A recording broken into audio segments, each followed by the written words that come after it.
আল্লাহ পাক বলেন আসা আন তাকরাহু শাইআন ওয়া হুয়া খায়রুল লাকুম ওয়া আসা আন তুহিব্বু শাইআন ওয়া হুয়া শাররুল লাকুম। যে তোমরা অনেক সময় অনেক জিনিসকে ভালো মনে করো, অথচ সেটা তোমাদের জন্য কল্যাণকর নয়, ক্ষতিকর। আর অনেক সময় তোমরা অনেক জিনিসকে ক্ষতিকর মনে করো, আসলে ওটাই তোমাদের জন্য কল্যাণকর। আপনারা আমাকে উপজেলা চেয়ারম্যান নির্বাচিত করেছেন 5 বছরের জন্য, কিন্তু আমি উপজেলা অফিস করেছি মাত্র 2 মাস 13 দিন। কতদিন? 2 মাস 13 দিন। আমার হাতে কোনো বরাদ্দ আসে নাই, বরং পূর্ববর্তী বরাদ্দে যে কাজগুলো হয়েছে আমি সেগুলো তদারক করে তারপরে বিলে স্বাক্ষর করেছি।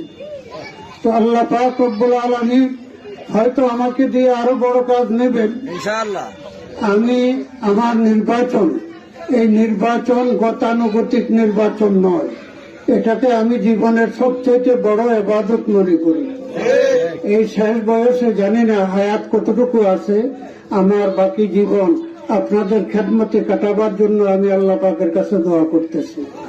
দেশের সবচাইতে বড় সমস্যা, দেশের সবচাইতে বড় রোগ ক্যান্সার, সেটা হলো ঘুষ এবং দুর্নীতি।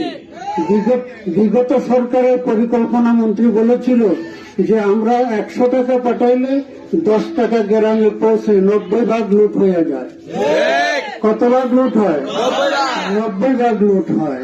এই লুটতরাজ বন্ধ করতে হলে কি করতে হবে? ইসলামী আইন প্রতিষ্ঠা করতে হবে।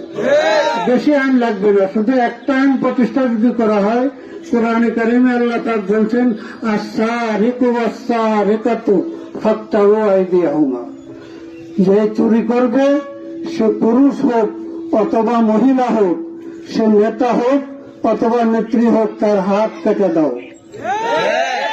কবজা পর্যন্ত 1 হাত কাটা হবে। এটা কার আইন? কার আইন? 99% মুসলমানের দেশে।